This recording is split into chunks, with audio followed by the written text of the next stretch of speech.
저는 67살, 이름은 박영희입니다. 언젠가부터 명절도 생일도 요일도 다 비슷하게 느껴지는 나이가 되어 있더군요. 남편이 떠난 지는 꽤 됐습니다. 아이 둘을 키우면서 참 별의별 일을 다 겪었는데 막상 애들이 다 크고 나니까 집안이 너무 조용했습니다. TV를 켜놓고 있지 않으면 숨소리가 너무 크게 들리는 것 같아서 아침부터 저녁까지 뉴스며 드라마며 아무거나 틀어놓고 살았습니다. 그런데 화면 속 사람들은 다들 바쁘게 살고 있는데 저만 혼자 멈춰 서 있는 느낌이었습니다. 소파에 앉아 리모컨만 만지작거리고 있는데 딸아이가 어느 날 그런 저를 한참 바라보더니 조용히 말했습니다. 엄마, 이렇게만 지내다간 진짜 아파져요. 병원에 갈 병이 있어서 아픈 게 아니라 할 게 없어서 아프다더라. 저는 일부러 웃어 넘기려 했습니다. 나이 들어서 이제 뭘 새로 하니? TV나 보고 산책이나 하고 그러다 가는 거지. 그런데 딸아이가 휴대폰을 가져와 화면을 제 눈앞에 들이밀었습니다. 이거 봐요. 시니어 환영 야간 편의점 알바. 집에서 걸어서 10분 거리래. 사장님도 나이 좀 있으신 분 같아. 엄마, 이런 거 한번 해보면 안 돼요? 시니어 환영. 그 말이 이상하게 마음에 걸렸습니다. 어디를 가든 나이 많으셔서라는 말을 들을까 봐 주눅 들어 있었는데 누군가는 환영한다고 하니 그 말 두 글자가 꽤 오래 귀에 남았습니다. 솔직히 말하면 무서웠습니다. 저 나이에 새로운 일을 시작한다는 것이. 하지만 더 무서운 건 앞으로도 몇 년을 계속 이렇게 TV만 켜놓고 살다 어느 날 조용히 쓰러질 것 같은 미래였습니다. 딸아이가 말했습니다. 엄마, 일하는 게 꼭 돈 벌려고만 하는 건 아니래. 누가 엄마를 기다려주고 엄마가 없으면 안 되는 자리 하나 있으면 그게 더 오래 산대. 그 말이 묘하게 박혔습니다. 그날 밤 저는 딸아이와 함께 공고에 적힌 번호로 전화를 걸었습니다. 전화를 받는 사장의 목소리는 생각보다 부드러웠고 나이 많다고 싫어할 기색은 전혀 없었습니다. 오히려 성실하시면 좋다며 와서 한번 이야기나 나눠보자고 했습니다. 그렇게 해서 제 두 번째 인생이 편의점에서 시작되기로 했습니다. 하지만 저는 몰랐습니다. 그 작은 결심 하나가 제 인생 가장 큰 굴욕과 동시에 가장 큰 반전을 데려올 거라는 걸요. 첫 출근날 편의점 앞에 서 있으니 내 발이 맞는 자리인가 싶은 생각이 들었습니다. 유리문 너머로 보이는 밝은 조명, 가득 채워진 진열대, 분주히 오가는 사람들. 현관문 위에 달린 종이 울리며 제가 들어서자 특유의 냉장고 바람과 함께 계산대 너머에서 사장이 손을 흔들었습니다. 박 여사님 맞으시죠? 어서 오세요. 사장은 40 중반쯤 되어 보이는 남자였습니다. 동네에서 조용히 가게를 지키는 사람답게 말수가 적고 단단해 보였습니다. 저보다 어린 사람이 저를 여사님이라고 부르니 어색하면서도 조금 웃음이 나왔습니다. 그는 계산대 옆을 가리키며 처음에는 여기 앉아서 구경하시라고 했습니다. 포스기 화면, 바코드 리더기, 각종 버튼들. 회사 다닐 때 컴퓨터를 쓰긴 했지만 이런 기계는 또 처음이라 머리가 핑 도는 것 같았습니다. 그래도 사장은 천천히 한 번 더 또 한 번 더 같은 설명을 해주었고 저는 놓치지 않으려고 손가락으로 버튼 위치를 따라 그리며 외웠습니다. 잠깐 숨 돌릴 틈이 생겼을 때 제 눈에 계산대 옆에 투명한 상자가 들어왔습니다. 손바닥만 한 플라스틱 상자 안에는 동전과 구겨진 지폐 몇 장이 섞여 있었습니다. 불우이웃 도끼 모금함이라는 문구가 눈에 들어왔습니다. 요즘도 이런데 돈 넣는 사람 있냐는 말이 목구멍까지 올라왔다가 저는 혼잣말처럼만 중얼거렸습니다. 그러자 사장이 씁쓸하게 웃었습니다. 가끔 넣으시는 분들 있어요. 근데 요즘은 다들 먹고 살기 바빠서 예전처럼 많이는 안 들어와요. 그 말을 듣는데 왜인지 제 자신이 그 상자 속 지폐처럼 구겨져 있는 느낌이 들었습니다. 저는 잠시 망설이다가 지갑을 꺼냈습니다. 구석에 있던 모서리가 해진 10,000원짜리 한 장이 눈에 잡혔습니다. 이 돈을 넣는다고 뭐가 달라질까 하는 생각도 들었지만 첫 출근 기념이라 생각하니 괜히 뭔가 흔적을 남기고 싶었습니다. 그래, 밥 한 끼 덜 먹는다 치지 뭐. 저는 10,000원짜리 지폐를 살짝 펴서 기부함 틈 사이로 밀어 넣었습니다. 지폐가 안쪽으로 떨어지는 소리가 작게 났습니다. 그리고 제 이름을 적을 칸이 눈에 들어왔습니다. 펜을 들어 박영희라고 적어 넣었습니다. 별 의미 없이 쓰는 이름이었는데 나중에 그 글자가 예상치 못한 곳에서 불려 나올 줄은 그때는 정말 몰랐습니다. 그날 집으로 돌아가는 길 괜히 발걸음이 가벼웠습니다. 나도 아직 일을 할 수 있구나 하는 생각이 들었습니다. 저녁에 집에 돌아와 딸에게 첫날 이야기를 해주니 딸은 진심으로 기뻐했습니다. 그 모습을 보면서 내 인생이 조금은 다시 움직이기 시작했다는 느낌이 들었습니다. 하지만 저는 몰랐습니다. 편의점이라는 작은 세상 안에 나이든 사람에게 그렇게 잔인할 수 있는 시선이 숨어 있다는 걸요. 몇 주 동안은 모든 것이 새로우면서도 즐거웠습니다. 아침에 일어나 출근 준비를 하고 앞치마를 메고 이름표를 달고 나가는 일이 그렇게 자랑스러울 수가 없었습니다. 진열대에 과자를 채우고 도시락 유통기한을 확인하고 손님에게 어서 오세요, 안녕히 가세요를 말하는 순간마다 세상과 다시 연결된 기분이 들었습니다. 고마운 손님들도 많았습니다. 어떤 젊은 남자는 계산을 마치고 어머니 수고가 많으세요라고 따뜻하게 웃고 가기도 했습니다. 학교 앞이라 늦은 밤까지 공부하는 학생들이 컵라면을 먹으러 오면 저는 괜히 김치라도 더 챙겨주고 싶은 마음이 들었습니다. 작은 편의점 아니지만 그곳은 여러 종류의 인생이 스쳐 지나가는 통로 같았습니다. 물론 모든 순간이 좋기만 하지는 않았습니다. 값이 올랐다며 화를 내는 사람도 있었고 술에 취해 들어와 막말을 하는 손님도 있었습니다. 하지만 그런 사람들은 금방 지나가 버렸고 저는 마치 예전 회사 다닐 때처럼 상대하기 까다로운 고객 한 명 정도로만 넘겼습니다. 제가 편의점에서 일하기 훨씬 전 남편이 세상을 뜨고 생계를 위해 아파트 경비 일을 한 적이 있습니다. 그때도 별별 사람들을 다 봤습니다. 문제를 일으키던 아이들, 술 먹고 들어와 욕을 퍼붓던 사람들, 경비를 사람으로 보지 않던 몇몇 주민들까지. 그래도 그때는 내가 이 나이에 어디 가서 월급이라도 받으니까 견디자라는 마음으로 버텼습니다. 그 경비 일을 그만둔 지도 오래됐지만 그 시절 기억은 도로 끝에 쌓인 눈처럼 여기저기 남아 있었습니다. 특히 늘 말썽을 일으키던 한 남자아이 얼굴은 가끔 떠올랐습니다. 불법 주차, 담배, 욕설. 몇 번이고 제게 혼나면서도 반성은 하지 않던 아이. 그 아이가 지금은 어디서 어떻게 살고 있을까 문득문득 생각이 나곤 했습니다. 하지만 그 아이와 편의점에서 다시 마주치게 될 줄은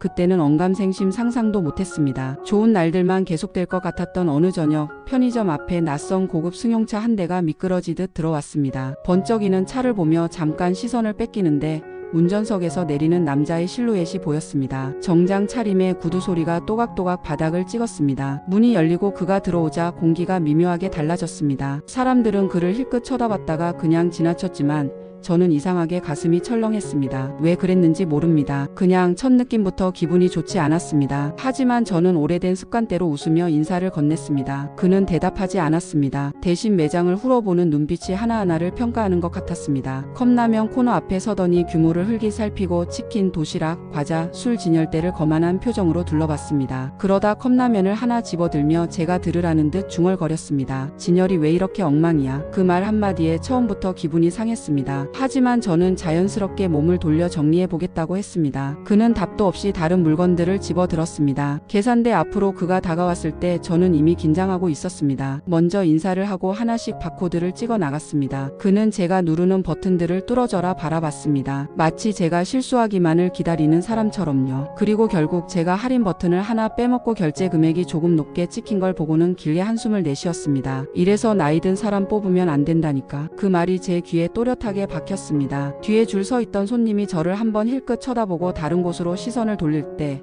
저는 제 존재 전체가 작아지는 느낌이 들었습니다. 죄송하다, 다시 계산하겠다고 말하면서도 속에서는 무언가가 꺼져내리는 기분이었습니다. 그날 밤 집에 돌아가는 길 무릎이 이상하게 아팠습니다. 나이 들면 다 그렇다고들 하지만 저는 괜히 그 남자가 한 말 때문인 것 같았습니다. 나이 든 사람은 안 된다는 말은 제가 평생 모아놓은 경험과 세월, 상처와 인내를 한 번에 쓰레기통에 버리는 말 같았습니다. 하지만 저는 몰랐습니다. 그게 단지 시작에 불과했다는 것을. 그가 다시 나타난 다음 날이 제 인생에서 가장 깊은 바닥이 될 줄은 정말 몰랐습니다. 다음 날은 유난히 손님이 많았습니다. 주말 저녁이라 그런지 술과 안주를 사가는 사람이 줄을 섰습니다. 저는 계산대에서 식은땀을 흘리며 바코드를 찍고 포인트를 적립해주고 현금을 받고 거스름돈을 건네며 정신없이 움직였습니다. 그 와중에 밖에서 익숙한 검은 차가 눈에 들어왔습니다. 차 문이 열리고 어제의 그 남자가 다시 내려왔습니다. 어제보다도 더 비싼 자켓을 걸친 것 같았습니다. 그의 얼굴에는 알 수 없는 여유와 오만이 섞여 있었습니다. 문을 열고 들어오면서부터 그는 제가 있는 계산대를 향해 곧장 시선을 던졌고 입꼬리를 살짝 올렸습니다. 그 웃음이 이상하게 소름 돋게 싫었습니다. 그는 어제보다 더 많은 물건을 집어들었습니다. 술, 안주, 비싼 담배, 디저트, 과자, 심지어 복권까지. 그리고 계산대로 와서 일부러 복잡하게 말했습니다. 현금은 이만큼, 카드는 나머지, 포인트도 적립해달라고. 저는 실수하지 않으려고 몇 번이고 금액을 확인했습니다. 그런데 담배를 꺼내다가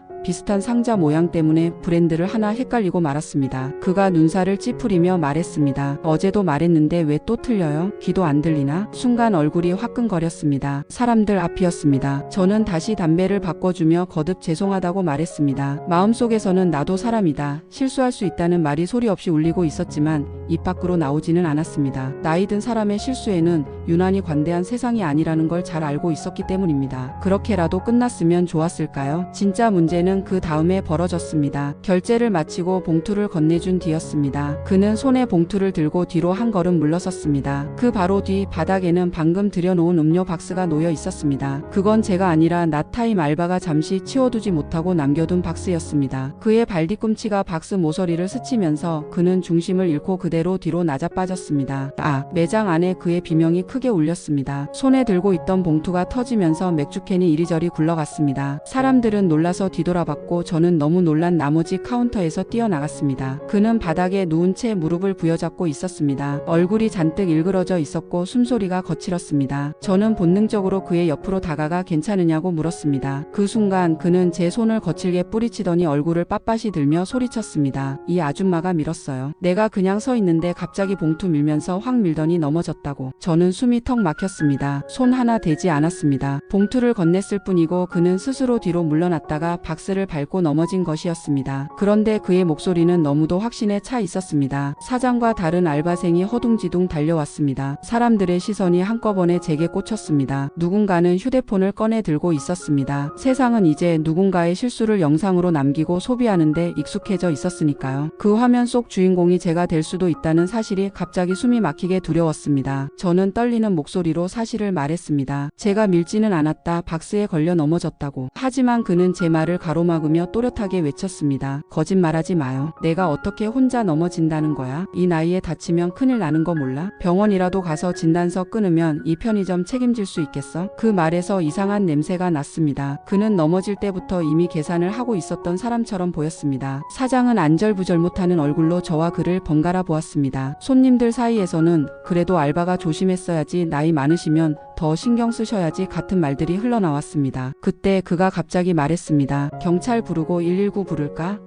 아니면 지금 바로 여기서 사과할래? 무릎을 부여잡고 서서히 일어나더니 그는 비웃는 얼굴로 저를 내려다봤습니다. 이런 거 간단하게 끝낼 수도 있어요. 나 넘어졌으니 사과해야 할 거 아니야? 내가 VIP 손님인데 알바가 실수했으면 사과해야지. 그냥 말로만 할 거야? 나이도 있으시니까 예의 있게 무릎 꿇고 머리 숙여서 사과하면 나도 좋게 넘어가 줄 수 있어. 순간 제 머릿속에서 피가 거꾸로 솟는 것 같았습니다. 무릎을 꿇으라니. 사람들 앞에서 제가 평생 지켜온 마지막 자존심을 그렇게 발로 밟아버리겠다는 뜻이겠지요. 사장이 작게 제 이름을 불렀습니다. 매장에 피해가 갈까봐 신고라도 들어가면 본사에서 감사 나오고 난리가 날까봐 여러 가지 계산이 그의 눈에 떠올랐습니다. 저 하나쯤은 언제든 바꿀 수 있다는 현실도 저는 눈치챘습니다. 사장은 조심스럽게 말했습니다. 영희씨, 일단 손님이 많이 화가 나 있으니까 그냥 한번 좀 모양새만이라도. 그 말을 듣는 순간 더 서러웠습니다. 편을 들어달라 기대한 것도 아니었습니다. 하지만 적어도 사실이 무엇인지 확인하려는 최소한의 시도조차 하지 않는 모습이 참 쓰렸습니다. CCTV를 확인하자는 말조차 이 소란 앞에서는 밀려나는 것 같았습니다. 사람들 숨소리가 들렸습니다. 누군가는 또렷하게 말했습니다. 그래도 밀었으면 사과는 해야지. 요즘 알바들 진짜 아무나 쓰는 것 같아. 저는 그 목소리들을 들으며 온몸이 뜨거워졌다 차갑게 식어갔습니다. 머릿속에 수많은 장면이 스쳐 지나갔습니다. 남편이 죽던 날 장례식장에서 혼자 남겨진 순간, 아이들 키우려고 새벽에 일어나 도시락을 싸고 낮에는 회사에서 욕먹고 밤에는 경비실에서 졸음을 쫓아가며 일하던 날들. 그 모든 시간에도 저는 무릎은 꿇지 않았습니다. 허리가 굽으면 굽었지 무릎은 세워두고 싶었습니다. 그런데 지금 이런 사람 앞에서 무릎을 꿇으라니. 그 남자는 계속 말했습니다. 선택하세요. 경찰 부르든지 119 부르든지 아니면 여기서 무릎 꿇고 제가 잘못했습니다 한마디 하든지. 영상 찍히면 누가 손해야? 나야 뭐 변호사 쓰면 되지. 제 나이 67. 경찰서에 불려가 조사받고 뉴스에 나올 수도 있다는 상상까지 번져갔습니다. 나이든 알바생의 실수라는 자막이 떠오르는 것 같았습니다. 아이들 얼굴이 스쳤습니다. 딸아이의 눈물, 아들의 한숨. 그들이 인터넷에서 욕을 감당해야 할지도 모른다는 생각에 가슴이 서늘하게 식어갔습니다. 결국 저는 천천히 바닥을 향해 몸을 낮췄습니다. 무릎이 바닥에 닿는 순간 머릿속에서 무언가 부서지는 소리가 들리는 것 같았습니다. 한쪽 무릎 그리고 또 한쪽 무릎. 사람들의 눈동자가 제 위에 쏟아졌습니다. 저는 고개를 숙인 채 입술을 깨물었습니다. 죄송합니다. 그 남자는 흡족한 듯 비웃는 기색이었습니다. 그 순간 그와 제 눈이 잠시 마주쳤는데 저는 이상한 걸 보았습니다. 그의 눈동자가 아주 잠깐 흔들렸던 겁니다. 무엇인가가 마음속에서 튀어나왔다 다시 숨는 사람처럼요. 그 찰나의 흔들림이 머릿속에 오래 남았습니다. 하지만 그때는 그 의미를 알지 못했습니다. 그저 내 인생에서 가장 낮은 그 순간을 견디는 것만으로도 벅찼습니다. 그날 이후 모든 것이 달라졌습니다. 제 안에서 무언가가 확실히 부서졌기 때문입니다. 그 사건 이후 편의점에 다시 나가는 일은 고행 같았습니다. 앞치마를 메고 이름표를 다는 손이 떨렸습니다. 편의점 문을 열 때마다 누군가가 무릎 꿇은 알바라며 수군거릴 것만 같았습니다. 사실 아무도 그런 말을 직접 하지는 않았지만 사람들의 시선이 다 그런 것처럼 느껴졌습니다. 사장은 사건 다음날 CCTV를 확인했다고 했습니다. 제가 분명 밀지 않았다는 것도 알게 되었습니다. 하지만 그는 조용히 말했습니다. 그래도 손님이 넘어졌잖아요. 박스도 우리 쪽 과실이고. 그 말을 듣는데 웃음인지 울음인지 모를 감정이 올라왔습니다. CCTV를 봤다면서도 저를 향해 괜찮냐고 묻는 대신 손님이 넘어졌다는 사실만 되풀이했습니다. 그 순간 저는 깨달았습니다. 어떤 사람들에게는 진실보다 사건이, 사람보다 매장이, 사람의 무릎보다 가게의 평판이 더 중요할 수 있다는 걸요. 그날 밤 집에 돌아와 방문을 닫는 순간 눈물이 쏟아졌습니다. 딸아이에게는 말하지 못했습니다. 괜히 엄마 일 시켜서 이런 일이 생겼다며 자책할 게 뻔했기 때문입니다. 저는 방 안에서 혼자 울었습니다. 평생 참고 버텨온 눈물이 그날 하루에 다 쏟아지는 것 같았습니다. 잠들기 전 제 무릎을 쓰다듬었습니다. 영희야, 미안하다. 제 자신에게 하는 말이었습니다. 너무 쉽게 꿇어버렸다고, 너무 오래 참았다고 그렇게 스스로를 탓했습니다. 다음날 일 그만두자는 말을 하려고 편의점으로 향했습니다. 그런데 편의점 앞에 서니까 이상하게 발이 떨어지지 않았습니다. 이 일을 그만두면 나는 또다시 텅 빈 집으로 돌아가 TV 앞에만 앉아 있어야 한다는 사실이 머릿속에 떠올랐습니다. 누군가 나를 기다리는 곳, 내가 가야 할 시간이 있는 곳이 사라지는 게 너무나 두려웠습니다. 결국 저는 그날도 출근을 했고 아무 일도 없었다는 듯 계산대에 섰습니다. 이상하게도 아무도 저를 알아보지 못하는 것 같았습니다. 어쩌면 사람들은 자신의 하루를 버텨내기에 바빠서 남의 굴욕 따위는 오래 기억하지 않는지도 모릅니다. 그게 다행이면서도 한편으로는 서글펐습니다. 며칠이 지나도록 그 남자는 다시 나타나지 않았습니다. 그게 다행이면서도 이상하게 끝나버린 싸움을 혼자 떠안고 있는 것 같아서 마음이 늘 불편했습니다. 기부암 옆을 지날 때면 무릎이 땅에 닿던 감각이 다시 떠올랐습니다. 그리고 그날 넣었던 10,000원짜리가 괜히 부끄러운 과시처럼 느껴지기도 했습니다. 하지만 저는 몰랐습니다. 그 10,000원짜리가 제가 바닥에서 다시 일어서는 발판이 될 거라는 걸요. 어느 날 밤이었습니다. 날씨가 조금 풀려 야간 손님들이 부쩍 늘어난 시기였습니다. 집에 가려면 아직 2-3시간은 더 있어야 했습니다. 밖에서 웅성거리는 소리가 들려 저는 무심코 유리창 건너편을 바라봤습니다. 검은 차 한 대가 인도 옆에 삐뚤게 서 있었고 그 차에서 누군가 황급히 뛰어나오는 모습이 보였습니다. 자세히 보니 바로 그 남자였습니다. 어제도 그제도 보지 못한 얼굴인데 그날은 너무 선명했습니다. 그는 두리번거리며 허겁지겁 골목 쪽으로 도망치고 있었고 그 뒤를 경찰 둘이 쫓고 있었습니다. 거기서요.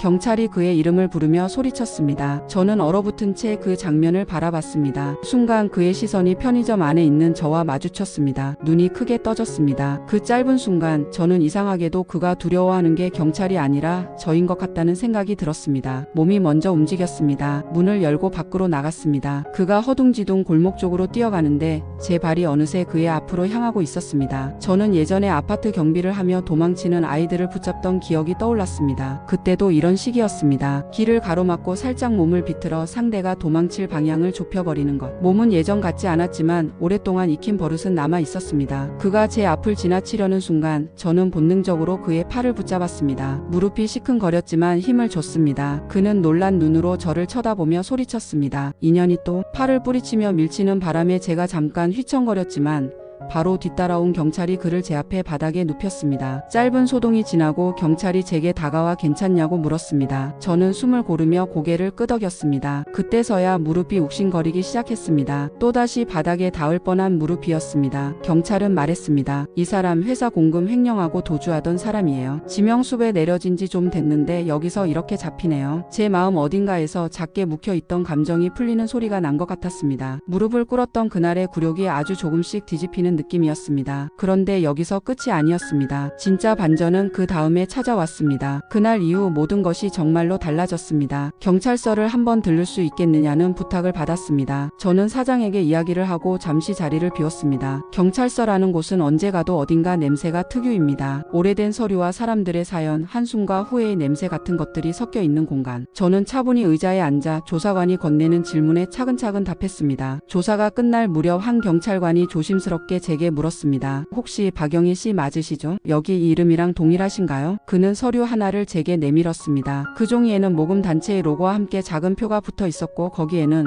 볼펜으로 적힌 제 이름 박영희가 있었습니다. 옆에는 날짜와 금액이 적혀 있었습니다. 이게 편의점에 있던 모금함 있죠? 거기 들어온 기부금이 정기적으로 이 단체로 전달됩니다. 얼마 전 한 아이가 응급수술을 했는데 상황이 많이 급해서 모금된 돈까지 싹 끌어다 썼대요. 그 아이 부모님이 도움 준 분들께 꼭 인사를 전하고 싶다고 해서 목록을 받아봤는데 그 중에 박영희라는 이름이 있더라고요. 마침 편의점에서 CCTV를 확인하다가 그날 그 기부함에 돈을 넣으신 분도 박영희 씨라는 걸 알게 됐고요. 저는 숨이 걸리는 것 같았습니다. 몇 주 전 별 생각 없이 그저 첫 출근 기념이라며 넣었던 그 10,000원. 그 돈이 누군가의 생명을 살리는 데 쓰였고 그 부모가 제 이름을 기억하고 있다는 사실. 경찰은 말을 이었습니다. 오늘 그 사람 잡힌 것도 그렇고 기부도 그렇고 박영희 씨 덕분에 웃을 수 있는 사람들이 생각보다 많습니다. 다들 고맙다고 인사 전해달라고 하더라고요. 어색하게 웃으려다가 눈물이 먼저 올라왔습니다. 죽을 만큼 힘든 날들의 보상이 한꺼번에 도착한 기분이었습니다. 작은 10,000원이 그렇게 큰 의미로 돌아올 줄은 정말 몰랐습니다. 하지만 반전은 아직 하나 더 남아 있었습니다. 유치장 쪽에서 소리가 나길래 무심코 돌아봤을 때 철창 너머로 저를 노려보는 눈빛이 보였습니다. 바로 그 남자였습니다. 그는 경찰들이 잠시 다른 얘기를 하는 틈을 타 제 쪽으로 몸을 들이밀며 낮은 목소리로 말했습니다. 진짜 기억 안 나? 나 몰라? 예전에 아파트 살던 애. 그 말을 듣는 순간 오래된 기억 하나가 머릿속에서 번쩍하고 떠올랐습니다. 추운 겨울 경비실 앞에서 담배를 피우던 중학생쯤 되는 남자아이. 밤늦게까지 친구들과 소리 지르며 뛰어다니고 주민들 차에 낙서를 하고 어른에게 욕을 하다가 제가 몇 번이나 잡아 혼냈던 그 아이. 맨날 나한테 훈계하던 경비 아줌마. 맨날 나만 혼내고 너는 그러면 안 된다고 사람은 바르게 살아야 한다고. 웃기지 않아? 그의 입에서 흘러나오는 말 하나하나가 과거의 기억과 정확히 겹쳤습니다. 담배 꽁초를 밟아 끄며 제가 했던 꾸중, 그가 남기고 갔던 삐딱한 욕, 돌아서서 눈물을 훔치던 제 얼굴까지. 그래서 내가 일부러 그 편의점에 자주 간 거야. 여전히 싸구려 인생일 줄 알고. 나 성공했다고 너랑 다르다고 보여주고 싶어서. 근데 웃기지? 결국 내가 여기에 있고 넌 또 나를 잡았네. 그는 마지막으로 이렇게 중얼거렸습니다. 난 그냥 당신 같은 사람한테 지기 싫었어. 아이 같으면서도 동시에 너무나 비뚤어진 고백이었습니다. 제가 오래전에 했던 말이 누군가에게는 상처로만 남아 뒤틀려버린 결과 같았습니다. 갑자기 그날 편의점에서 그가 잠깐 눈을 흔들던 순간이 떠올랐습니다. 제가 무릎을 꿇었을 때 그도 아주 잠깐 얼굴을 돌렸던 장면. 그건 단순한 승리감이 아니라 어쩌면 자신이 존경하고 싶었던 어른이 무너지는 모습을 보는 복잡한 감정이었을지도 모릅니다. 아이 때 제게서 들었던 사람은 바르게 살아야 한다는 말이 그에게는 평생 극복하고 싶었던 벽이었겠지요. 그는 잘못된 방향으로 그 벽을 넘으려 했고 그 끝에 도착한 곳이 바로 이 쇠창살 안이었습니다. 저는 철창 앞에서 잠시 서 있다가 아주 조용히 말했습니다. 그래, 너는 결국 너 자신에게 진 거야. 입 밖으로 나온 제 목소리가 스스로에게도 들리는 것 같았습니다. 나는 너처럼 살지 않겠다는 오래된 다짐이 그 순간 조금 더 단단해지는 느낌이 들었습니다. 그날 경찰서를 나오는데 하늘이 이상하리만큼 높아 보였습니다. 무릎은 여전히 쑤셨지만 바닥에 끌리는 느낌은 아니었습니다. 오히려 다시 한번 곧게 세워진 느낌이었습니다. 편의점으로 돌아가니 사장이 놀란 눈으로 제게 물었습니다. 어떻게 됐냐고, 괜찮냐고, 혹시 다친 데는 없냐고. 저는 차분하게 있었던 일을 이야기했습니다. 사장은 난감한 얼굴을 했습니다. 그날 CCTV를 제대로 보고도 당신 편을 들어주지 못해서 미안했다고, 솔직히 본사가 무서웠다고 말했습니다. 이상하게도 그 말을 들으니 예전처럼 서운하지는 않았습니다. 사람마다 두려워하는 게 다르고 지켜야 한다고 생각하는 것이 다르다는 걸 이제는 조금 알 것 같았습니다. 중요한 건 그들 때문에 내 자존심을 버리는 게 아니라 그런 상황 속에서도 내가 나를 어떻게 대하느냐는 거겠지요. 며칠 뒤 편의점에는 작은 꽃다발 하나가 도착했습니다. 병원에서 온 것이었습니다. 편지 한 통이 함께 들어 있었습니다. 편의점 기부함 덕분에 우리 아이가 수술을 받을 수 있었습니다. 이름을 적어주셔서 꼭 감사 인사를 드리고 싶었습니다. 우리 아이가 나중에 크면 그날의 박영희라는 이름을 꼭 이야기해 주려고 합니다. 편지를 읽는 동안 글자가 자꾸 흐려졌습니다. 기부함 옆에서 무릎을 꿇었던 제 모습이 겹쳐졌다가 어느 순간 그 자리에 꿋꿋이 서 있는 제 뒷모습으로 바뀌는 것 같았습니다. 그날 이후 저는 기부함을 그냥 지나치지 않습니다. 10,000원이 아니라 1,000원일지라도 혹은 동전 하나일지라도 제가 세상에 남기는 작은 흔적일 수 있으니까요. 그리고 그 흔적이 언젠가 뜻밖의 순간에 돌아와 제 어깨를 토닥여 줄지도 모르니까요. 요즘 저는 편의점에서 일하면서 손님들을 조금 더 다르게 봅니다. 무례한 사람을 보면 예전만큼 상처받기보다는 저 사람 마음속에 무슨 구겨진 일이 있길래 저렇게까지 날카로울까 한 번 더 생각해 봅니다. 물론 그렇다고 해서 다 이해해 주는 건 아닙니다. 그저 그들의 말 한마디로 제 인생을 평가받지 않겠다고 다짐할 뿐입니다. 무릎을 꿇었던 그날 이후 저는 오히려 더 단단해졌습니다. 사람을 무릎 꿇게 하는 건 나이가 아니라 양심이더라. 이 말을 저는 참 자주 떠올립니다. 여러분이라면 어떠셨을까요? 여러분이라면 많은 사람 앞에서 억울하게 무릎을 꿇으라는 요구를 받았을 때 어떻게 하셨을 것 같습니까? 그리고 여러분이라면 예전에 혼냈던 아이가 어른이 되어 여러분에게 복수하듯 다가온다면 그때 어떤 표정을 지으셨을까요? 우리가 살아온 세월은 누군가에게는 잔소리로만 남을지도 모릅니다. 그런데도 우리가 끝까지 지켜야 할 게 있다면 다른 사람의 승인을 받기 위한 체면이 아니라 스스로에게 부끄럽지 않은 무릎과 얼굴이 아닐까요? 오늘도 저는 편의점 계산대에 서서 손님들에게 말합니다. 어서 오세요. 이 말 속에는 여러 가지 뜻이 들어 있습니다. 이 편의점에 오신 것도 환영하지만 여러분이 여러분 인생의 다음 장을 여는 것도 응원한다는 뜻. 그리고 언젠가 여러분이 누군가를 억울하게 무릎 꿇게 하는 사람이 아니라 넘어지려는 사람을 붙잡아 세워주는 사람이 되시길 바란다는 마음까지요. 그러니 마지막으로 이렇게 묻고 싶습니다. 여러분이라면 무릎을 꿇어야 하는 순간이 왔을 때 누구 앞에서 어떤 이유로 그 무릎을 내어주고 싶으신가요? 그리고 여러분 주변에 억울하게 무릎을 꿇고 있는 사람은 없습니까? 그 앞에 한번 여러분의 손을 내밀어 볼 생각은 없으신가요?